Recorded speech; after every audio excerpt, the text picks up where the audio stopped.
You will see plenty more of those, I promise. They are very, very numerous on this river.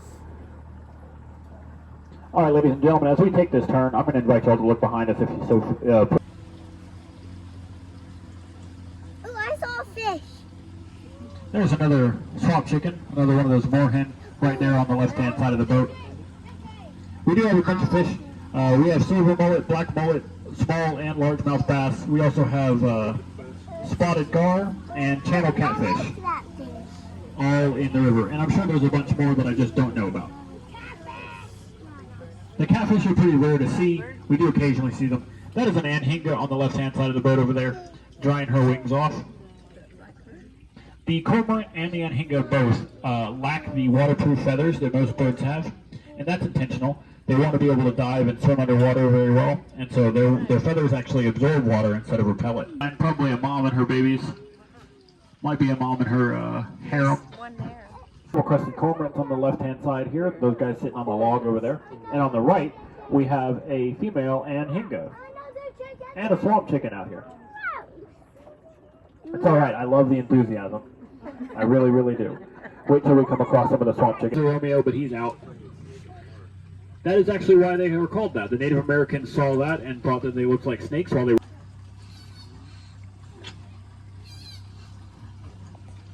There's a, hold on. Snowy egret behind the cypress tree right here on our right-hand side.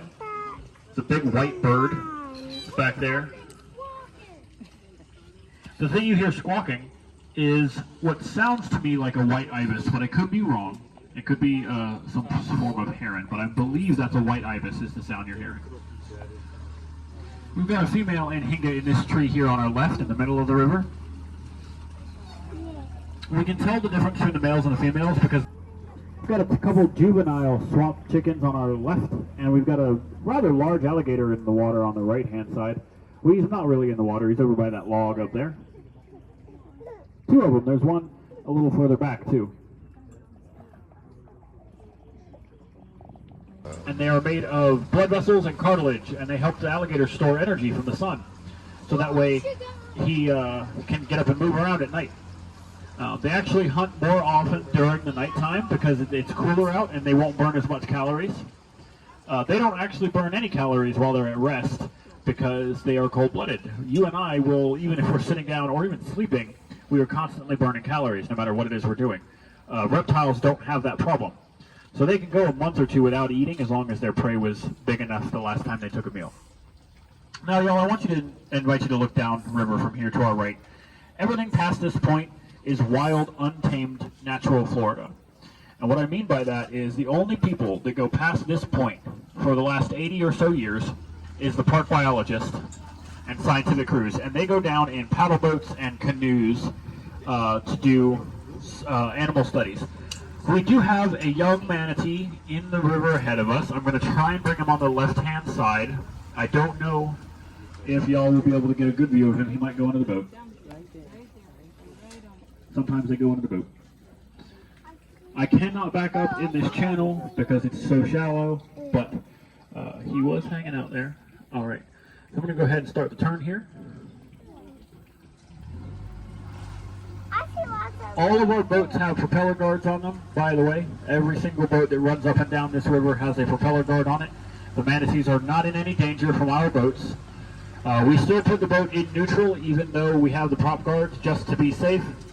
But we regularly maintain and inspect our prop guards to make sure that they cannot damage or hurt the manatees in the river. We've got a couple of very young Swanee cooters right here on the right-hand side. Very, very tiny little guys.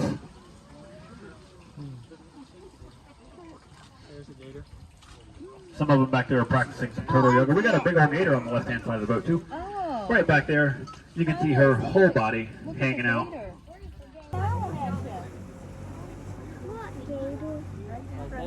Up there on the bank. Oh, I see it. Nana, do you see it? Alrighty, with that.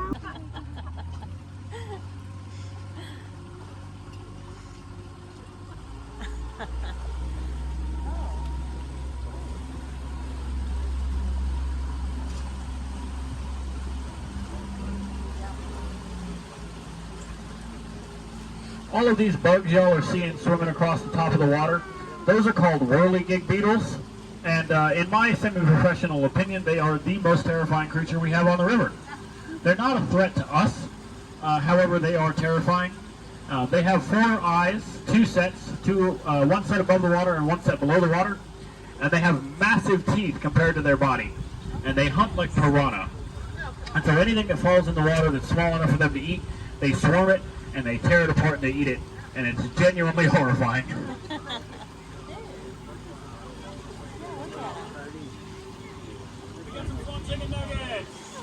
Oh, look, aren't they cute?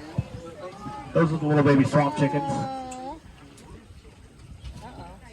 They're back here on the corner. You can still see their little heads, little fluffy butts.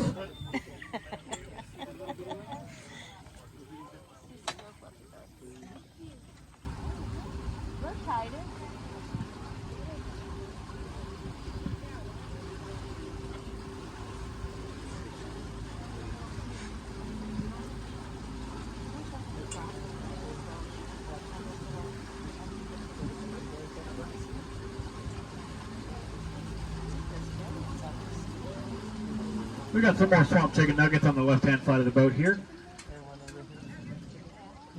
Oh, there's one right there. There's a couple right there on the right.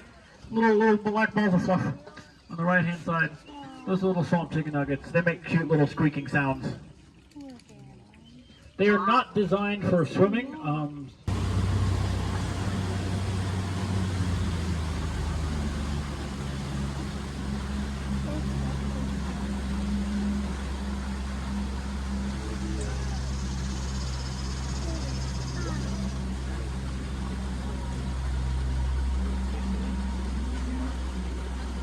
A lot of the ripples y'all are seeing run across the surface of the water here, these are all schools of mullet.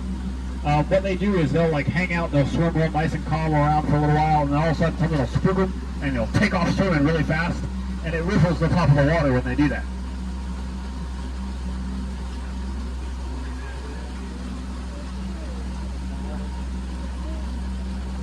I don't see it.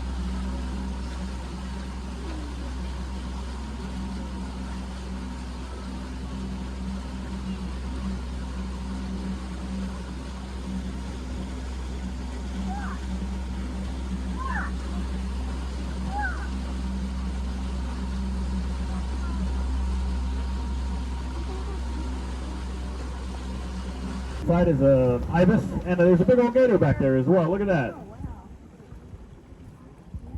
Are in the same family as the redwoods. They don't get quite as big and they don't live quite as long, but they're still an incredible species of tree.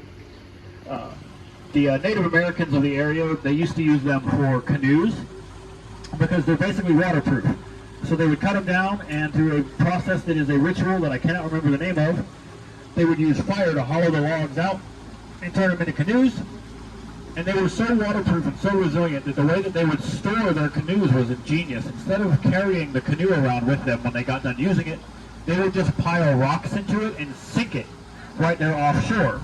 And when they got done and they needed to use the canoe again, they would come back, unpack all the rocks, pull the canoe up, dump it out, and sail across the body of water they needed to sail across. And then they would do it again when they got to the other side.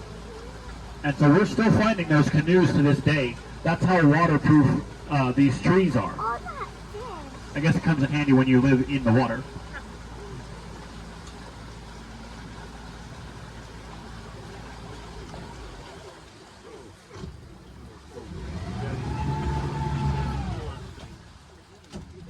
Don't worry, folks, I'm just mowing the lawn real quick. Every now and then we'll go through some patches of eelgrass. They get caught up in the propeller blades.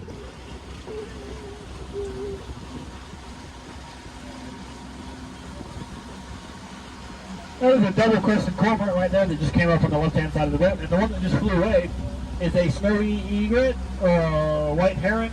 I'm not super familiar with the birds. I believe it's just a white heron.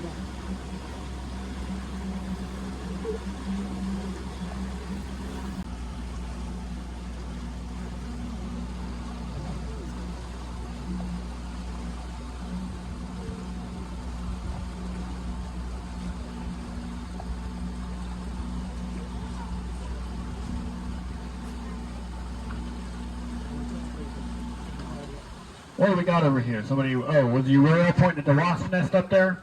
Yeah, those are paper wasps. They're actually relatively docile. They don't tend to mess with anybody. But they are one of the reasons we ask y'all not to bring any kind of sugary food or drinks on the boat, because they are attracted to it. I've noticed is a little bit different than the rest of it. It's a lot closer together. It's a lot shallower. That's because this part of the river is not naturally formed, at least not the way it is currently. It was dredged out, or Mr. Ball had it dredged out rather, back in the 60s, in the 65 or 66, I believe it was, for the boat tours specifically, so that we could have a different return route than we had a departure route, so you guys could see more of the park.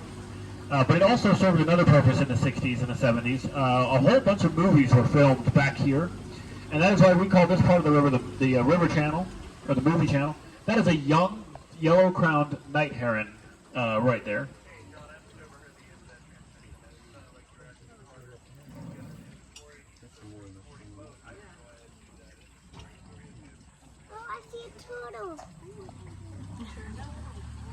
But as I was saying, a whole bunch of movies have been filmed back this way, including the 2 original Tarzan movies with Johnny Weissmuller, Tarzan's New York Adventure and Tarzan's Secret Treasure. They were both filmed back here, back in the days of black and white movie making.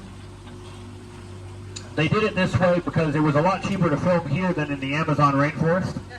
Also, apparently in black and white, all of this looks like you are in the Amazon rainforest.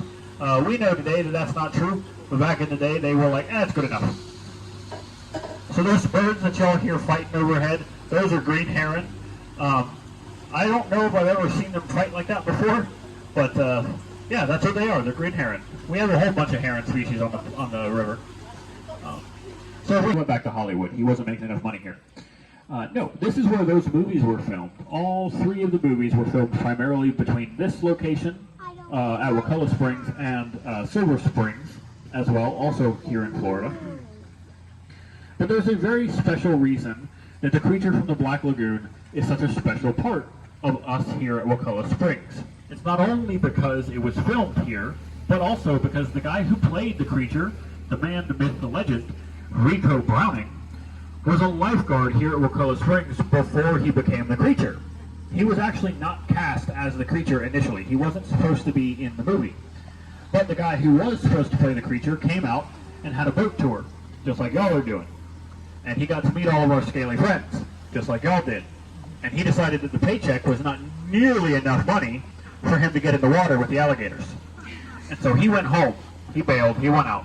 And they cast Rico as the creature to take his spot.